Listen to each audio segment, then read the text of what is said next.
विद्यार्थी मित्र, आज आपण 10th स्टँडर्डमधील सायन्स बद्दल आपण जो सेकंड चॅप्टर आहे ज्याचं नाव पिरियडिक क्लासिफिकेशन ऑफ एलिमेंट्स असं आपल्यासमोर सादर केलेलं आहे. याच्यामधला आपण नवीन टॉपिक आज सुरू करतोय. या नवीन टॉपिकमध्ये आपण पाहणार आहोत मेंडेलिव्स पिरियडिक टेबल. मेंडेली नावाच्या सायंटिस्टने जे पिरियडिक टेबल तयार केलं ते नेमकं कोणत्या प्रकारचं होतं, कशावर आधारित असणारं हे पिरियडिक टेबल आहे. हे नेमकं टेबल जनरेट तरी कसं झालं, या सगळ्याची माहिती आपण आज आजच्या या लेक्चरमध्ये व्याख्यानामध्ये घेणार आहोत. सर्वात प्रथम तुम्हाला मेंडेली या सायंटिस्ट बद्दल थोडीशी ओळख करून देऊया.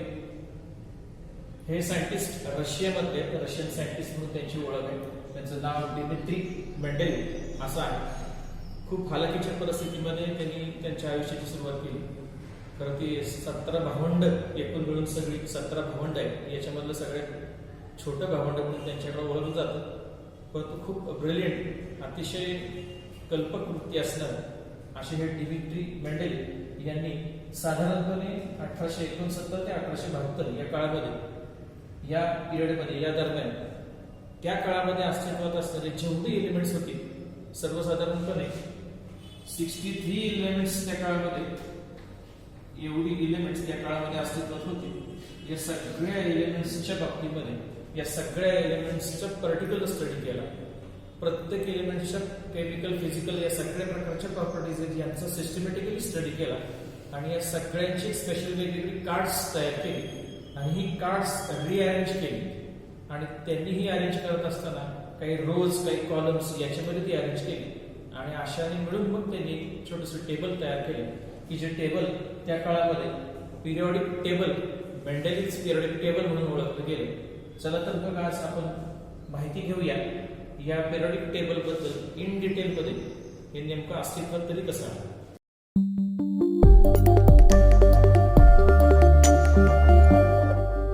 याच्यापूर्वी आपण डोबेरनर आणि न्यूलँड्स या दोन सायंटिस्टची ओळख करून घेतली. या दोन्ही सायंटिस्टने ज्या लॉज सांगितले किंवा ज्या केमिकल प्रॉपर्टीज किंवा एलिमेंट्स बद्दल जे सगळं वर्णन सांगितलं गेलं, त्यांनी सुद्धा त्या सगळ्या एलिमेंटच्या संदर्भात फंडामेंटल प्रॉपर्टी म्हणून त्या सगळ्या एलिमेंटच्या ॲटॉमिक मासकडे पाहिलं. म्हणजे एखाद्या एलिमेंटचा ॲटॉमिक मास नेमकं काय असेल, तर ॲटॉमिक मास बद्दल थोडीशी उजळणी करूया. कोणताही ॲटम हा आपण त्याचं स्ट्रक्चर कसं असतं हे आपण पाहिलंय. त्याच्यामध्ये न्यूक्लियस असतं. न्यूक्लियसच्या आतमध्ये प्रोटॉन आणि न्यूट्रॉन्स असतात आणि त्याच्या भोवती इलेक्ट्रॉन्स रिव्हॉल्व करतात. साधारणपणे प्रोटॉन्स आणि न्यूट्रॉन्स यांना वजन असतं, मास असतं. त्या तुलनेने इलेक्ट्रॉनला अगदी निग्लिजिबल मास असतो. मग असे हे प्रोटॉन्स आणि न्यूट्रॉन्स हे जे नंबर्स आहेत यांची मासेसची ऍडिशन ज्यावेळेला आपण करतो याला म्हणतात त्या पर्टिक्युलर ॲटमचं ॲटॉमिक मास. आणि असं जे ॲटॉमिक मास आहे याच्या संदर्भात डोबेरनर आणि न्यूलँड्स या दोघांनी सुद्धा यालाच बेसिक प्रॉपर्टी एलिमेंटची गृहीत धरली. याच पद्धतीने, याच धर्तीवर मेंडेली या सायंटिस्टने सुद्धा एलिमेंटची हीच प्रॉपर्टी बेसिक आहे, फंडामेंटल आहे अशा पद्धतीने गृहीत धरली. आणि असे सगळे एलिमेंट्स ज्या पद्धतीने याच्यापूर्वी आपण पाहिले की न्यूलँड्स या सायंटिस्टने ते सगळे एलिमेंट्स हे त्यांच्या ॲटॉमिक मासच्या इन्क्रीजिंग ऑर्डरने मांडले होते. आणि हे मांडत असताना त्याच्या असं लक्षात आलं होतं की इथं पुढे जाऊन 8 एलिमेंट जे येणार आहे त्याचे प्रॉपर्टी हे फर्स्ट एलिमेंटच्या प्रमाणे येतात. आणि असं सांगणार आपण न्यूलँड्सचा एक ऑक्टेव्सच्या संदर्भातला एक लॉ आपण पाहिला होता. याच्यामध्ये सुद्धा आपल्याला असं लक्षात आलं होतं की प्रत्येक वेळेला 8 एलिमेंटच्या प्रॉपर्टीज ह्या फर्स्टच्या येतात. याच्या संदर्भात आपण काही त्रुटी निघतायत, प्रत्येकाला असं घडतंय का हे पाहण्यात आलं. त्यावेळेला असं लक्षात आलं की याच्यामध्ये काही अडचणी येत नाही. म्हणजे प्रत्येकच वेळेला 8 एलिमेंट त्याची प्रॉपर्टी पाहिल्यासारखं येत नव्हतं. याच्यामध्ये अडचणी निर्माण झाल्या आणि या सगळ्या अडचणी सोडवण्याचं काम दिमित्री मेंडेली या सायंटिस्टने करण्याचा प्रयत्न केला. न्यूलँड्स या सायंटिस्टच्या लॉ मध्ये ज्या काही अडचणी निर्माण झाल्या की ज्या आपली प्रत्येक वेळेला 8 एलिमेंटच्या प्रॉपर्टीज बस सारख्या येत नव्हत्या, याच्यामध्ये कुठेतरी साधारणता येत नव्हती, या सगळ्या अडचणी दिमित्री मेंडेली यांनी थोड्याशा सॉल्व्ह करण्याचा प्रयत्न केला. त्यांनी सगळी एलिमेंट्स यांनी एकच दुरुस्ती केली. न्यूलँडच्या बाबतीमध्ये 8 एलिमेंट फर्स्ट एलिमेंटच्या प्रॉपर्टीज आपल्याला दाखवत असेल तर असं न करता त्यांनी छोटीशी दुरुस्ती केली. त्यांनी सगळी त्या काळामध्ये माहीत असणारी सगळीच्या सगळी जवळपास 63 एलिमेंट्स होते, सगळीच्या सगळे एलिमेंट्स आहेत, या सगळ्यांचा पर्टिक्युलर स्टडी केला. हा पर्टिक्युलर स्टडी करत असताना त्यांनी त्याच्या फिजिकल आणि केमिकल प्रॉपर्टीज ह्या नोंदवायला सुरुवात केली. या फिजिकल प्रॉपर्टीज मध्ये काय काय आहे तर आपल्याला माहिती त्या एलिमेंटची फिजिकल स्टेट कोणती, सॉलिड, लिक्विड, गॅसेस, याच्यामध्ये तो कसा विभागला जातो, रूम टेम्परेचरला तो कोणत्या फिजिकल स्टेटमध्ये असतो हे पाहिले गेले. अशा सगळ्या एलिमेंटचा मेल्टिंग पॉईंट नेमका किती आहे याच्यावरती प्रयोग केले गेले. मेल्टिंग पॉईंट शोधून काढले गेले, त्यांचे बॉइलिंग पॉईंट्स किती आहेत हेही शोधून काढले गेले, त्यांची डेन्सिटी किती आहे हेही शोधलं गेलं. याला फिजिकल प्रॉपर्टीज जनरली म्हणतात. या सगळ्या फिजिकल प्रॉपर्टीज 63 एलिमेंट्सच्या सगळ्या शोधण्यात आल्या, या सगळ्या मांडल्या गेल्या. सोबतच त्यांनी अशा सगळ्या एलिमेंट्सच्या 63 एलिमेंट्सच्या बाबतीत केमिकल प्रॉपर्टीज, आता त्या काळामध्ये अगोदर माहित नव्हतं एवढं की केमिकल प्रॉपर्टीज कशाला म्हणायचं. फिजिकलच्या बाबतीत तर तुमच्या समोर मांडले, जे वर्णन एखाद्या एलिमेंटचं सांगण्यामुळे त्या एलिमेंटमध्ये काही चेंज होत नाही अशा टाईपचे बाबी असतील त्याला आपण साधारणपणे फिजिकल प्रॉपर्टीज याच्या कॅटेगरीमध्ये वर्गीकरण करतो. केमिकल मध्ये आपण जनरली काय करतो तर एखादं एलिमेंट दुसऱ्या कोणाबरोबर तरी रिएक्ट व्हायला लागलं, कंबाईन व्हायला लागलं की त्याची जी रिएक्शन घडून येते त्याचा जो परिणाम असतो तो आपण शोधतो आणि तो नेमका काय आहे हे पाहून त्याच्यामध्ये होणारे बदल स्पष्ट करतो आणि सांगतो. याला आपण साधारणपणे केमिकल प्रॉपर्टीज म्हणतो. आता जुन्या काळी फार जुना काळ आहे, तुम्हाला माहिती 1800च्या दरम्यानचा शतक किंवा 19व्या शतक याच्यामध्ये ह्या ज्या केमिकल प्रॉपर्टीज आहेत ह्या सांगताना त्यावेळेला हे सगळे एलिमेंट्स आहेत त्यांची ऑक्सिजन आणि हायड्रोजन यांच्याबरोबर रिएक्शन करण्यात आली. आता ऑक्सिजन आणि हायड्रोजन यांच्याबरोबरच का रिएक्शन करण्यात आली तर मॅक्झिमम सगळे एलिमेंट्स हे बहुतेक ऑक्सिजन बरोबर रिएक्ट होत होते, हायड्रोजन बरोबर सुद्धा त्या काळामध्ये ते रिएक्ट होत होते आणि म्हणून त्यांची ह्या रिएक्शन्स घडवून आणल्या. आणि मग अशा एलिमेंट्सचे जे ऑक्साइड्स तयार झाली, क्रिएट झाले आणि अशा एलिमेंट्सचे जे हायड्राइड्स क्रिएट झाले, अशा ऑक्साइड्स आणि हायड्राइड्स यांचे जे केमिकल फॉर्म्युले यांचे केमिकल फॉर्म्युले हे नोंदवण्यात आले आणि मग यांच्या केमिकल फॉर्म्युल्यांचा आधार घेत त्यांची ती रिएक्शन नेमकी कशी झाली याचा आधार घेत मग प्रत्येक एलिमेंटच्या बाबतीमध्ये या सगळ्या नोंदी पूर्ण करण्यात आल्या. आणि मग खऱ्या अर्थानं ज्या वेळेला प्रत्येक एलिमेंटच्या फिजिकल आणि केमिकल प्रॉपर्टीज या सगळ्या मांडण्यात आल्या त्यावेळेला मग जाऊन मेंडेलिव्ह या शास्त्रज्ञांनी, आता खरं तर याला बराच कालावधी गेला, म्हणजे दिमित्री मेंडेलिव्ह यांचं याच्यामध्ये बरीच वर्ष ह्या सगळ्या संशोधनामध्ये व्हायला गेली असतील. खूप वर्षांच्या संशोधनाच्या नंतर या सगळ्या प्रॉपर्टीज डिफाईन झाल्याच्या नंतर त्यांच्या असं लक्षात आलं की ही सगळी एलिमेंट्स आहेत ही जर त्यांच्या ॲटॉमिक मासेसच्या इन्क्रीजिंग ऑर्डर, म्हणजे हे जे ॲटॉमिक मास आहे त्यांच्या इन्क्रीजिंग ऑर्डरनं जर मांडायला आपण सुरुवात केली तर ठराविक कालावधीनंतर ह्या सगळ्या प्रॉपर्टीज आहेत त्यातल्या बऱ्यापैकी प्रॉपर्टीज पुन्हा पुन्हा रिपीट होत आहेत. आता परत रिपीट होणं, पुन्हा रिपिटेशन घडवून येणं यालाच पिरियॉडिसिटी म्हणतात. पिरियॉडिक फंक्शन असं म्हटलं जातं. एखाद्या फंक्शन, एखादी कृती जर पुन्हा पुन्हा घडत असेल, वारंवार घडत असेल, ठराविक कालावधीमध्ये ती पुन्हा रिपीट होत असेल तर त्याला आपण जनरली पिरियॉडिसिटी असं म्हणतो. आणि अशा या रिपिटेशन्सवर आधारित पिरियॉडिसिटीच्या संदर्भात मग या मेंडेलिव्ह नावाच्या सायंटिस्टने एक छोटासा लॉ सगळ्यांच्या समोर सादर केला की जो लॉ तुमच्या समोर बोर्डवर डिस्प्ले केलाय. द प्रॉपर्टीज ऑफ एलिमेंट्स, म्हणजे एलिमेंटच्या असणाऱ्या या सगळ्या प्रॉपर्टीज, या प्रॉपर्टीजमध्ये जनरली फिजिकल आणि केमिकल प्रॉपर्टीज येतात.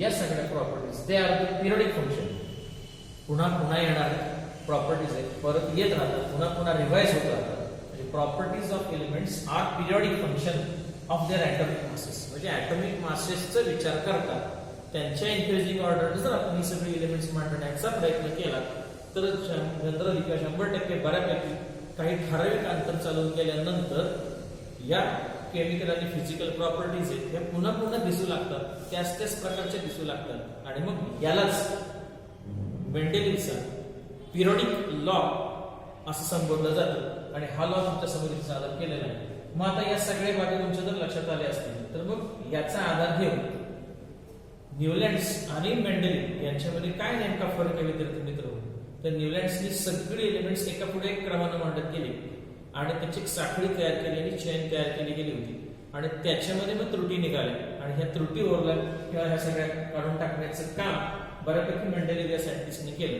त्यांनी असं न करता त्यांनी सर्वसाधारणपणे अशा बाबीमध्ये पहिलं एलिमेंट मांडण्याचा प्रयत्न केला, त्यांच्या सगळ्या प्रॉपर्टीज लिहून काढल्या, त्याच्यानंतर इन्क्रीजिंग ऑर्डरने येणारं सेकंड एलिमेंट त्यांनी मांडलं, नंतर थर्ड एलिमेंट मांडलं. आणि ज्यावेळेला त्यांच्या असं लक्षात आलं की आता याच्यानंतर काही कालावधीमध्ये किंवा काही कालावधीनंतर येणारं जे एलिमेंट आहे त्याच्या सगळ्या प्रॉपर्टीज हे पूर्वी कुठल्या तरी एलिमेंटच्या पद्धतीने गेलेले आहेत. मग त्यावेळेला त्यांनी त्याची जागा चेंज केली आणि त्याला पूर्वी ज्या एलिमेंटच्या प्रॉपर्टीज त्याच्यात वाक्य होत्या त्याच्या खाली मांडण्यात आलं. म्हणजे थोडक्यात काय तर त्यांनी काही एलिमेंट्सच्या आडव्या ओळी करण्याचा प्रयत्न केला आणि ज्यांच्या प्रॉपर्टीज एकसारख्या येतील त्यांचे कॉलम्स करण्याचा प्रयत्न केला.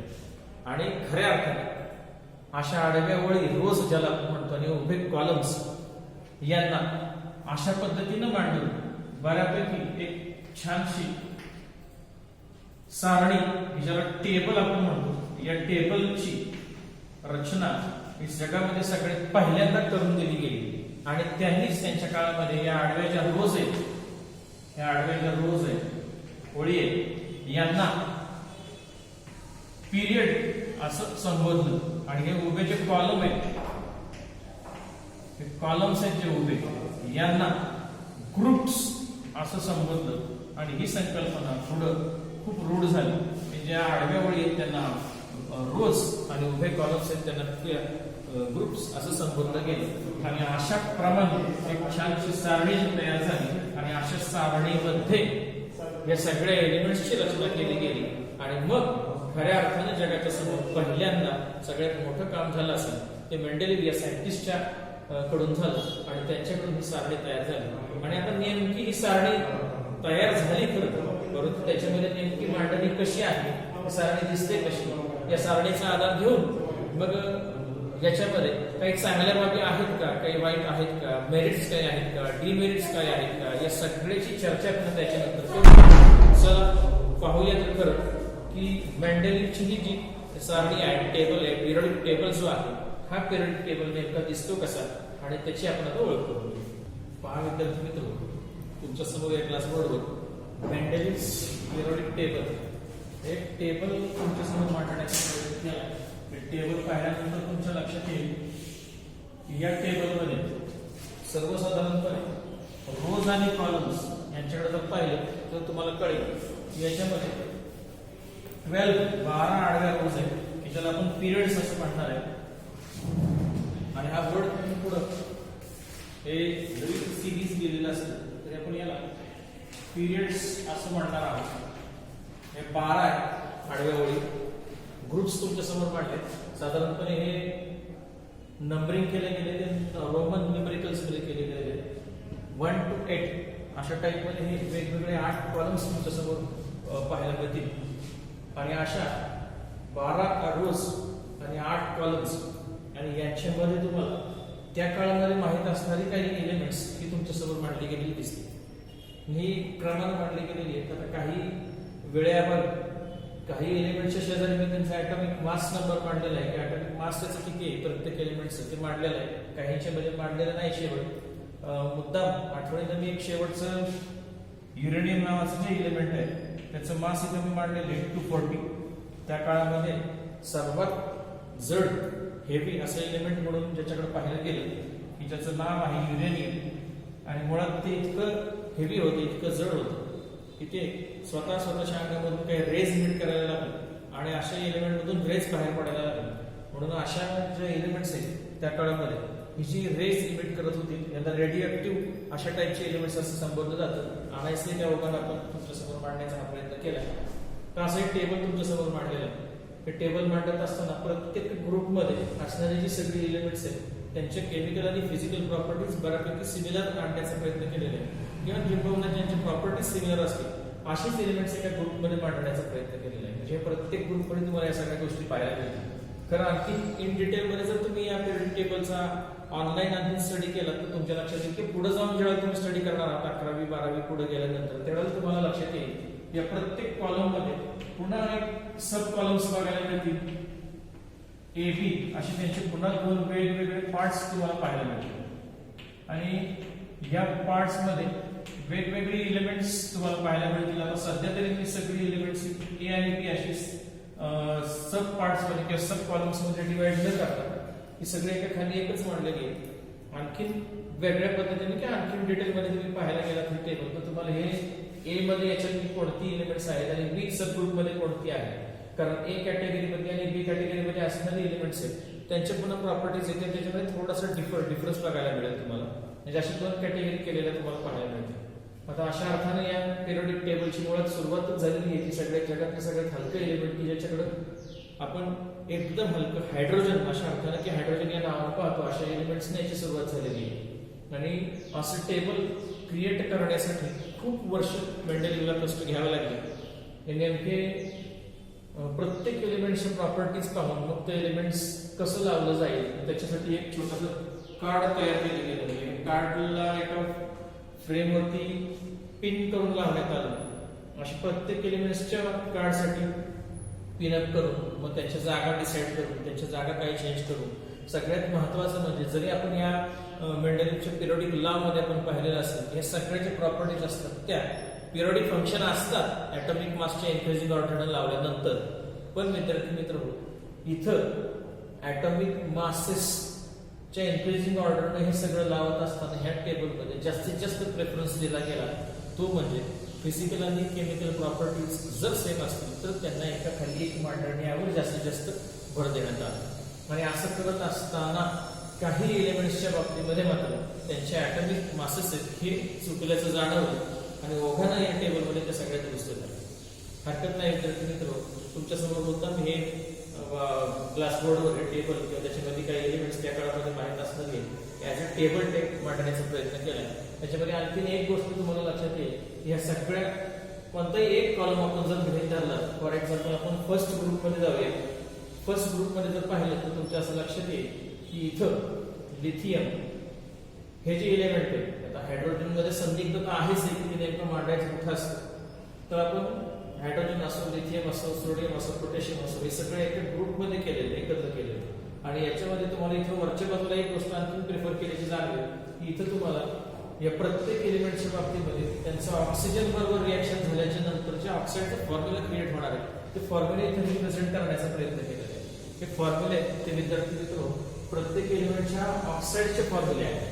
म्हणजे इथं आर मध्ये त्या एलिमेंटचं नाव आहे, त्याचे नेमके किती ॲटम्स आपण वापरलेले आहेत ऑक्सिजन बरोबर रिॲक्ट होताना. त्या ऑक्सिजनचे नेमके किती आहे तर काहीच आकडा दिसत नाही, अंक दिसत नाही, याचा अर्थ हा 1 आहे, लक्षात ठेवा. हेही समजत तुम्हाला. हे या कॉलम मध्ये असणारे सगळे एलिमेंट्स त्यांचे 2 ॲटम्स घेतलेले आहेत, तेव्हा ऑक्सिजनच्या एका ॲटम बरोबर त्यांची रिएक्शन झालेली आणि असा फॉर्म्युला क्रिएट झालेला आहे. याच्या पूर्वी आपण पाहिलं की कॉम्बिनेशन होत असताना कसं होत असतं, तर नमुना म्हणून तुमच्या समोर एक मांडण्याचा प्रयत्न करतो. लिथियम नावाचं जे एलिमेंट आहे त्याची व्हॅलेन्सी विद्यार्थी मित्र 1 असते, याची व्हॅलेन्सी 1 असते. ऑक्सिजन नावाचं एलिमेंट आहे त्याची व्हॅलेन्सी 2 असते. मग गमतीचा भाग म्हणून आपण लक्षात ठेवण्यासाठी ट्रिक म्हणून याच्याकडे आपण पाहताना काय करतो, जर ऑक्सिजनची व्हॅलेन्सी 2 असेल तर आपण या दोघांना 2 हातासाठी किंवा 2 व्हॅलेन्सीसाठी 2 हात काढतो. ह्या ॲटमच्या एका व्हॅलेन्सीसाठी त्याला एकच हात काढतो आणि हे एकमेकाला पकडायला सांगतो. आणि असं करण्यानंतर एका हाताने एकच हात पकडला गेला असं जर आपण सिस्टीम तयार केली, हे लक्षात ठेवण्यासाठीच आहे, सायंटिफिकली काही नाही, हे ट्रिक म्हणून लक्षात ठेवायला. तर हा एक हात ऑक्सिजनचा ओपन शिल्लक राहील आणि हा पकडण्यासाठी पुन्हा आपल्याला लिथियमचे व्हॅलेन्सी वाला आणखीन एक एलिमेंट एक ॲटम घ्यावं लागेल आणि मग तुमच्या लक्षात येईल हे सगळे हात एकमेकांना पकडले गेले असतील, व्हॅलेन्सी वाईज एकत्र आला असेल, मग त्याचा फॉर्म्युला क्रिएट होतो Li2O. काय सांगते हे एलिमेंट जे आहे त्याला आपण R असं म्हणतो आणि त्याचे 2 ॲटम्स घेतले, तर ऑक्सिजनचा एकच ॲटम घेतला, एक लिहित नाही. आणि साधारणपणे असं लिहिण्याची प्रथा आहे आणि हेच लिखाण तुम्हाला इथं पाहायला मिळेल. आणि नंतर जाऊन मग हे लिखाण चेंज झालेलं असा हा 2 जो आहे हा पायापासून तळाला लिहिला गेला आणि असा फॉर्म्युला मग पुढे क्रिएट झाला. म्हणजे याला ऑक्साईड बरोबरचा फॉर्म्युला असं म्हणतात. आणि साधारण तुम्ही हे इथं तुमच्यासोबत मांडण्याचा प्रयत्न केला. पुढे गेला मॅग्नेशियमच्या संदर्भात जर पाहायला गेला तुम्ही तर मॅग्नेशियमचं ऑक्सिजन बरोबर रिएक्शन करायची असेल तर मात्र तुम्हाला काय करावं लागेल तर तेही समजावून घ्या.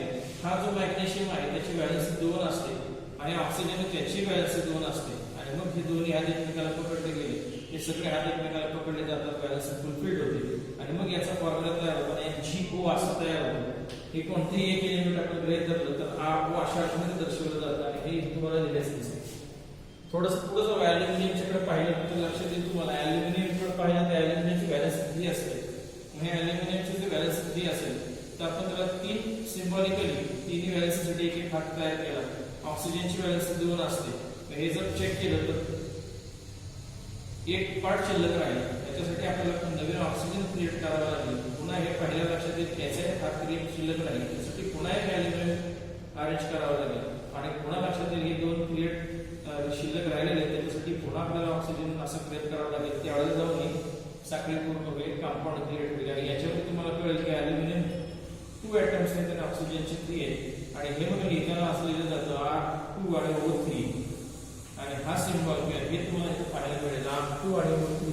नंतर हे 2 खाली आलं 3 पण खाली आलं आणि अशा अर्थाने हे फॉर्म्युला क्रिएट झालेले आहेत. म्हणजे यातले सगळे जे एलिमेंट्स आहेत हे सगळ्यांचे ऑक्साईड साधारणपणे अशा टाईपचं केमिकल फॉर्म्युला क्रिएट करतात. या सगळ्यांचे अशा टाईपचं क्रिएट करतात.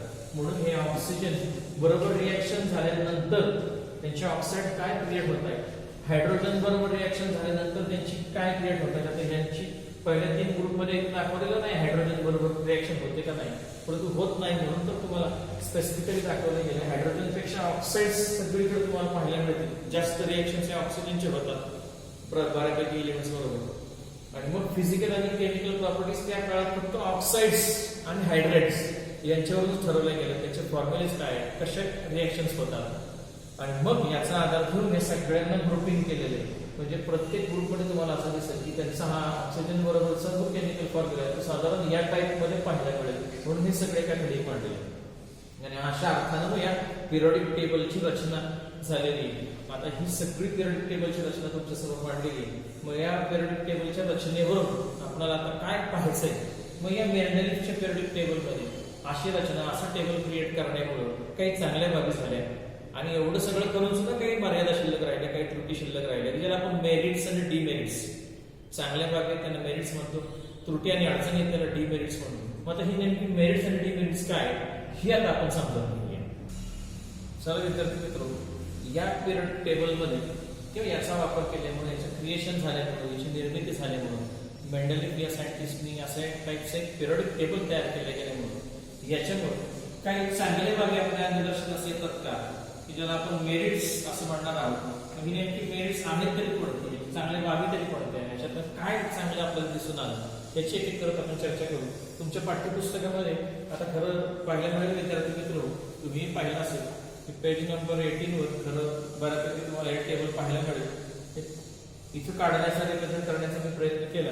त्याचबरोबर आपण क्रमांकात आपण पाहणार आहोत पेज नंबर 19 वर असणारा सगळ्यात महत्वाचा भाग म्हणजे merits of the periodic table. आता ही मेरिट्स आपल्याला क्रमानं पाहिजे. त्याच्यामधलं सगळ्यात पहिलं मेरिट तुम्हाला आपण समजावून देऊया. त्याच्यामधलं पहिलं मेरिट आहे ते म्हणजे या सारणीचा किंवा या टेबलचा वापर केला गेला आणि या टेबलचा वापर करण्यामुळे या टेबलचा वापर करून इथं तुम्हाला बेरिलियम नावाचं एक एलिमेंट दिसत आहे की ज्याच्या शेजारी आपण 9.4 असा त्याचा ऍटॉमिक मास लिहिलेला आहे. परंतु विद्यार्थी मित्र, ज्या वेळेला मेंडेलिफ या सगळ्या एलिमेंट्सच्या त्यांच्या ऍटॉमिक मासेस वरून त्यांची रचना करत होते त्यावेळेला तोपर्यंत बेरिलियम या एलिमेंटसाठी त्याचा जो ऍटॉमिक मास होता तो हा 9.4 नसून तो 14.09 असा साधारणपणे त्याचा ऍटॉमिक मास होता असं तोपर्यंत माहित होतं. म्हणजे जगामध्ये बेरिलियम हे 14.09 या ऍटॉमिक मास या मास नंबरनं सगळ्या जगाला ओळखीचं होतं. पण तू लक्षात आलं मेंडेलिफच्या की जर 14 असं त्याचं ऍटॉमिक मास घेतलं तर त्याची जागा इथं न येता 14 म्हणजे क्रमांक लक्षात येईल तुम्हाला 11, 12, 14 म्हणजे साधारणपणे इथं बेरिलियम हा इथं जायला पाहिजे. त्याचं स्थान या पिरियडिक टेबल मध्ये साधारणपणे ग्रुप 5 मध्ये, मग ए आणि बी अशी सब ग्रुप केलेले, त्याच्या सब ग्रुप बी मध्ये खरं याचं स्थान जायला पाहिजे होतं.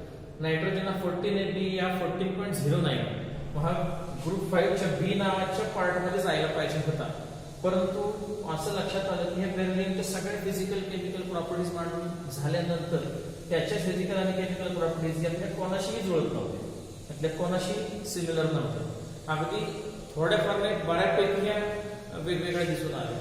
मग ह्याच्या प्रॉपर्टी नेमक्या कोणाबरोबर जुळत आहेत याची चर्चा चालू झाली. हे पाहिल्यानंतर लक्षात आलं की ह्या बेरिलियमच्या सगळ्या प्रॉपर्टीज बऱ्यापैकी ह्या ग्रुप सेकंड मध्ये असलेल्या ज्या एलिमेंट्स आहेत त्यांच्याशी जुळत आहेत. आणि मग त्यांच्या लक्षात आलं की इथे काहीतरी गफलत आहे आणि मग त्यांनी अशा बेरिलियमवर पुन्हा रिसर्च करून नेमकं त्याचा ॲटॉमिक मास किती हे शोधण्याचा प्रयत्न केला आणि त्यांच्या लक्षात आलं की त्याचा ॲटॉमिक मास हा 14.09 नाही.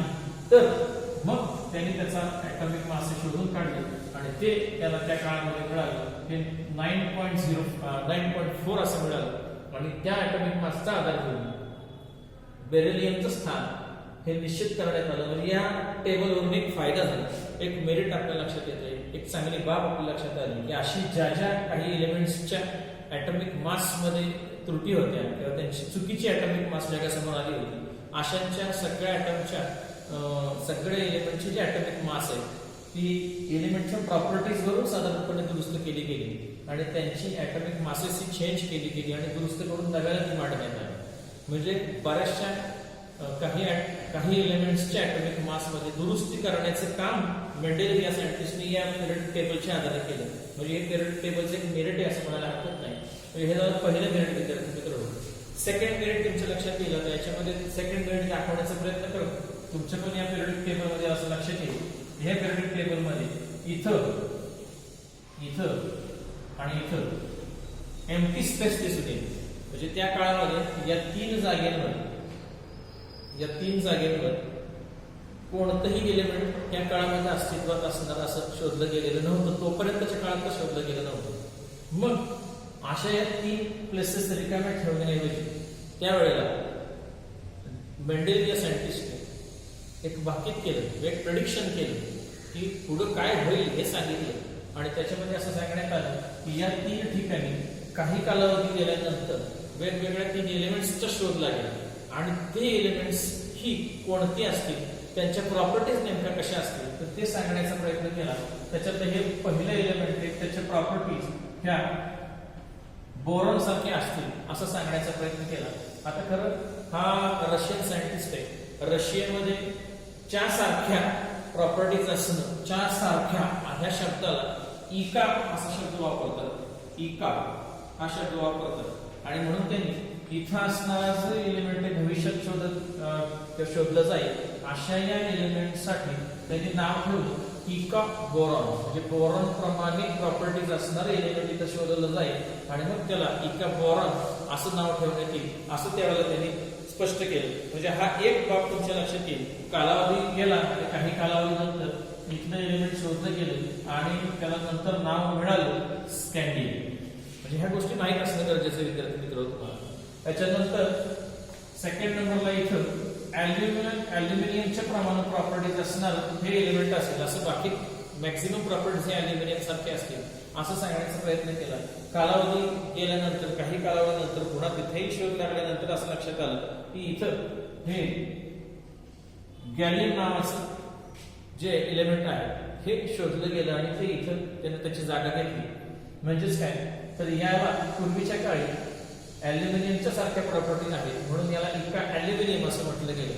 त्याच्यानंतर शेवटची लग्न आणखी एक तिसरी जागा याच्या प्रॉपर्टीज या सगळ्या सिलिकॉनच्या प्रॉपर्टी प्रमाणे आहेत. म्हणजे याला मेंडेलिव्हनं नाव ठेवताना इतका सिलिकॉनच्या प्रमाण प्रॉपर्टीज असणारं असं एलिमेंट काही कालावधीनंतर शोधलं जाईल असं त्यांनी सांगितलं आणि काही कालावधीनंतर याचाही शोध लागला. ते जर्मनी म्हणून अस्तित्वात आलं. म्हणजे अशा अर्थाने त्या काळामध्ये मेंडेलिव्हच्या पिरियड टेबलचा आधार घेऊन वेगवेगळ्या 3 एलिमेंटच्या सारख्या प्रॉपर्टीज असणारे नवीन 3 एलिमेंट्स शोधले जातील असं प्रेडिक्शन त्या काळामध्ये केलं गेलं आणि काही कालावधीनंतर खरं ठरलं. ही या प्रेडिक्ट टेबलची एक खासियत म्हणायला हरकत नाही, चांगली बाब म्हणायला हरकत नाही, मेरिट म्हणायला हरकत नाही. तर असं सेकंड मेरिट तुमच्या समोर विद्यार्थी मित्र. सगळ्यात महत्वाचं आणि तिसरी एक बाब तुमच्या समोर मांडतो. ही सगळे 8 ग्रुप शोधल्यानंतर याही एलिमेंटच्या नंतर त्यांनाही माहित होतं की पुढे जाऊन काही एलिमेंट्स शोधले जातील आणि झालंही तसंच. याच्यानंतर ही सगळी एलिमेंट्स लक्षात येण्याचं एकमेव कारण होतं. सगळी एलिमेंट्स लक्षात येण्याची कारण एकच, ही सगळी एलिमेंट्स ही अनस्टेबल आहे. ही कोणाला कोणाबरोबर तरी रिॲक्ट व्हायचा प्रयत्न करतात, कंपाऊंड क्रिएट करायचा प्रयत्न करतात आणि मग स्टेबल होतात आणि म्हणून ही दिसून येतात. यांची अनस्टेबिलिटी आहे त्याच्यामुळे ही ओळखली जातात किंवा सापडतात, दिसतात. परंतु अशीही काही एलिमेंट्स याच्या नंतरच्या काळामध्ये शोधली गेली किंवा याचा शोध लागला की जी मुळात स्टेबल होती आणि अशा एलिमेंटला नंतरच्या काळामध्ये नोबल गॅस एलिमेंट किंवा इनर्ट गॅस एलिमेंट असं म्हटलं गेलं की ज्यांच्या आपणही म्हणतो आपल्याला माहिती आपण नवीपर्यंत नकळतपणे शिकलोय सायन्समध्ये गोष्टी की ज्यांच्या सगळ्या ऑर्बिट्स की असे फुलफिल्ड असतात अशी एलिमेंट्स आहेत यांना प्रामुख्याने त्यावेळेला म्हटलं गेलं नोबल गॅस किंवा इनर्ट गॅस एलिमेंट्स. आणि अशा एलिमेंट्सचा शोध लागला. मग ही सगळी एलिमेंट्स मांडायची कुठं, तर मग ही सगळी एलिमेंट्स विद्यार्थी मित्र त्याच्यानंतर मांडली गेली ती इथं शेवटच्या कॉलम मध्ये. आणि याला एक कॉलम इन्सर्ट केला गेला आणि त्याला झिरो ग्रुप असं म्हटलं गेलं. झिरो ग्रुप म्हणून याला इन्सर्ट केला गेला आणि मग इथे एक नवीन ग्रुप इन्सर्ट केला आणि त्याला झिरो असं म्हटलं गेलं. आणि याच्यामध्ये मग ही सगळी इनर्ट गॅसेस किंवा याला नोबल गॅस असं म्हटलं गेलं. आणि अशासाठी या एलिमेंटसाठी अख्ख्या पिरियडिक टेबलला कुठेही धक्का न लावता त्यांना स्पेशली एक वेगळी जागा देण्यात आली आणि त्याला zero group elements noble inert gas element असं म्हटलं गेलं. म्हणजे पिरियडिक टेबलमध्ये आणखीन एक थोडी ऍडिशनल बाब करता आली. ही सुद्धा त्या काळामध्ये या पिरियडिक टेबलच्या दृष्टीने अतिशय चांगली म्हणून ओळखली जाते. याला मेरिट्स असं म्हणतात. मग ही आता विद्यार्थी मित्रांनो तुमच्या समोर मी 3 मेरिट्स मांडण्याचा प्रयत्न केला. तुमच्या पुस्तकामध्ये पाठ्यपुस्तकामध्ये साधारणपणे तुम्ही पाहिलं तर तुम्हाला लक्षात येईल की हे सेकंड मेरिट जे सांगत असताना ही 3 प्रेडिक्शन सांगितले गेले. हे 3 एलिमेंट्सचे शोध लागणारे हे सांगितले गेले. त्याचं वर्णन करणारे एक छोटंसं टेबल तुमच्या पाठ्यपुस्तकामध्ये दिलेलं आहे पेज नंबर 19 मध्ये. या 19 मध्ये मेंडेलिव्ह नावाच्या सायंटिस्टने जे एलिमेंट शोधलं जाईल त्याचं प्रेडिक्शन त्याच्या प्रॉपर्टीज काय असतील साधारणपणे याची प्रॉपर्टी सांगण्याचा प्रयत्न केलेला आहे. आणि हे सांगण्याचा प्रयत्न केला की इका अल्युमिनियम बद्दल म्हणजे इका अल्युमिनियम बद्दल सांगण्याचा प्रयत्न केलाय आणि त्यांनी नंतर गॅलियम असं नाव दिलं. असं एक साधारणपणे तुमच्या पेज नंबर 19 मध्ये हे सगळं दाखवण्याचा प्रयत्न केलाय. तुम्ही आवर्जून ही पेज नंबर 19 बघा की ज्याच्यामध्ये मेंडेलिव्हने प्रेडिक्ट केलेल्या प्रॉपर्टीज एका एलिमेंटच्या की नंतर त्याचा शोध लागणार आहे आणि खरोखर शोध लागल्यानंतरच्या ज्या प्रॉपर्टीज होत्या यांच्यामध्ये बऱ्यापैकी साम्य तुम्हाला दिसून येईल. ते या टेबलमध्ये तुम्हाला पाहायला मिळेल. म्हणजे नमुना म्हणून तुम्हाला एक बाब इथे तुम्हाला दाखवलेली आहे. त्याचाही तुम्ही बारकाईने स्टडी करायला हरकत नाही विद्यार्थी मित्र. त्याच्यानंतर आता आपण पाहूया तुम्हाला जर खऱ्या अर्थानं मेरिट्स चांगल्या काही बाबी कळाल्या असतील तर याच्यामध्ये सुद्धा विद्यार्थी मित्र जगाने त्या पुढच्या काही लोकांनी सायंटिस्ट लोकांनी याच्यामध्ये सुद्धा काही त्रुटी शोधून काढल्या. आता हे बदल निसर्गामध्ये हा तुम्हाला माहितीच आहे की हा बदल हा निसर्गामध्ये घडतोच आणि चेंज होतच राहतो. शोधलेल्या बाबी अगदी डोबेरच्या मध्ये सुद्धा आपण काही त्रुटी शोधल्या काही डिमेरिट्स चेक केली. त्याच्यानंतर न्यूलँड्स मध्ये पण काही त्रुटी आढळून आल्या. अशाच त्रुटी तशाच डिमेरिट्स ह्या तुम्हाला मेंडेलिव्हच्या पिरियडिक टेबलमध्ये पण आढळतात. मग त्याची आता आपण क्रमाने चर्चा करू की नेमकी याच्यामध्ये अडचणी मर्यादा त्रुटी डिमेरिट्स काय आहे हे आता पाहू.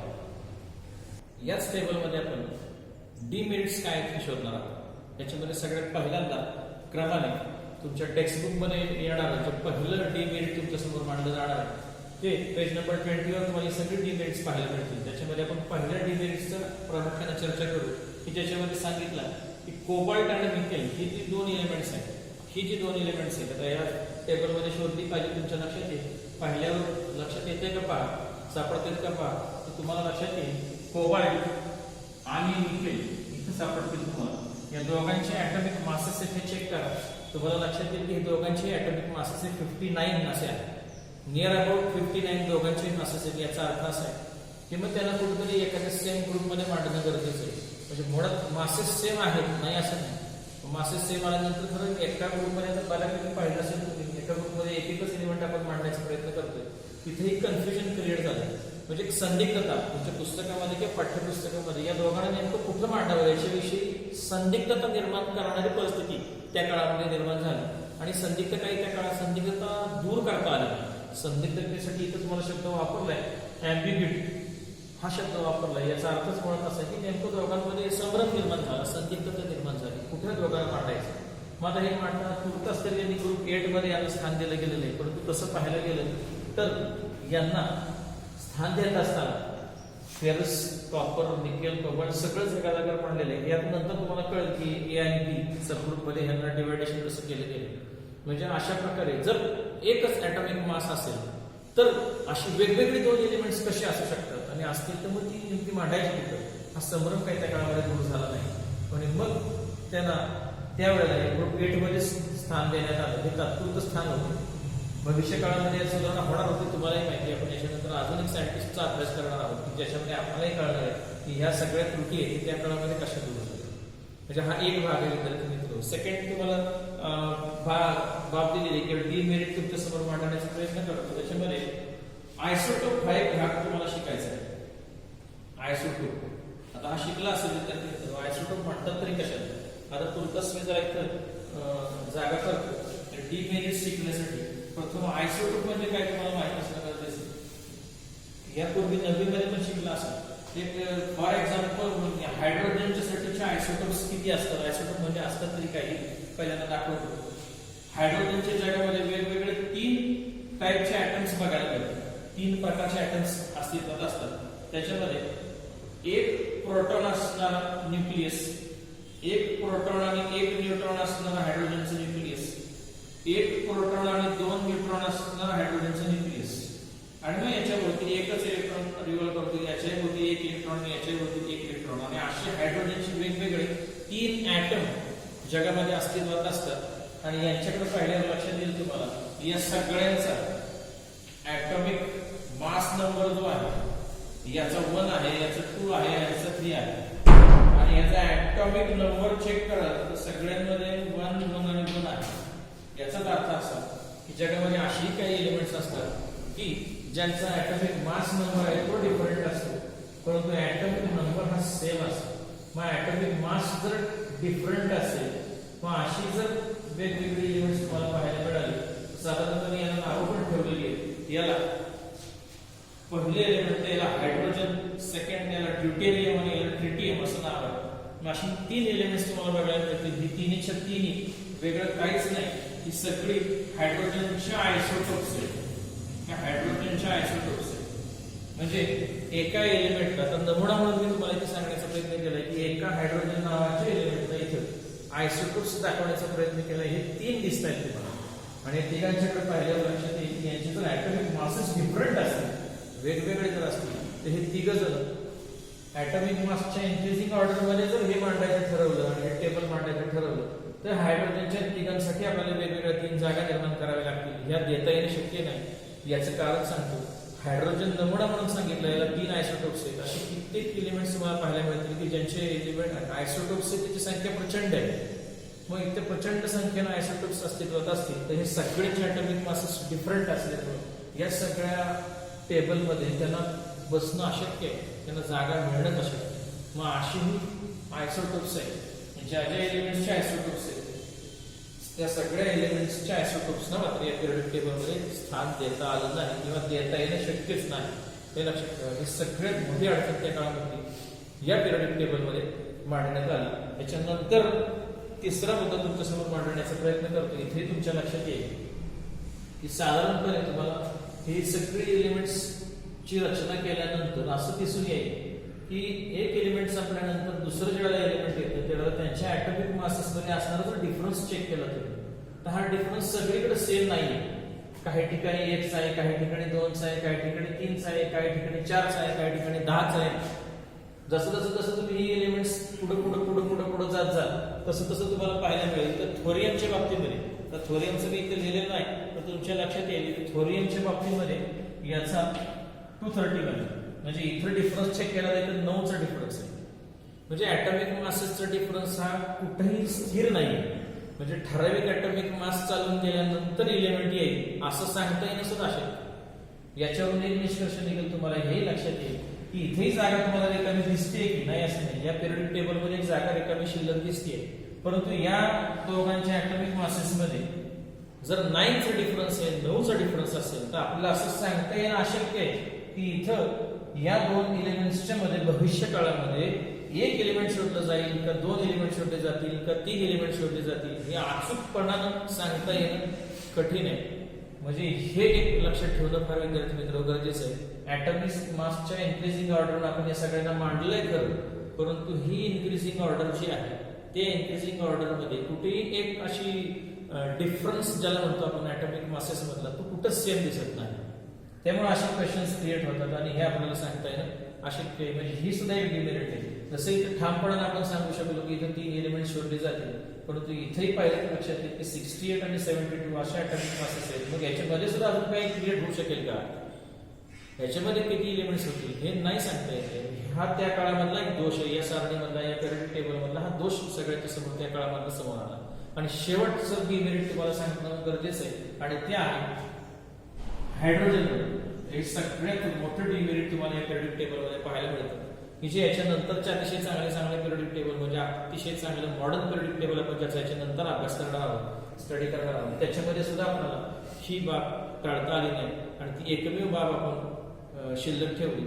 या हायड्रोजनच्या बाबतीमध्ये असं सांगितलं जातं, याच्या सगळ्या प्रॉपर्टीज जर चेक केल्या तर बऱ्यापैकी प्रॉपर्टीज ह्या या 7th ग्रुप, ज्याला हॅलोजन असं म्हटलं जातं, हॅलोजन हा हॅलोजन नावाचा 7व्या क्रमांकाचा ग्रुप आहे. तर हॅलोजन याला नावच का पडले हे पण तुम्हाला माहित असणं गरजेचं आहे. या हॅलोजन मध्ये असणारी ही सगळी एलिमेंट्स तुम्हाला पाहायला मिळत आहे. तुमच्या आवडीचं एक नाव मुद्दाम सांगतोय, क्लोरीन आहे.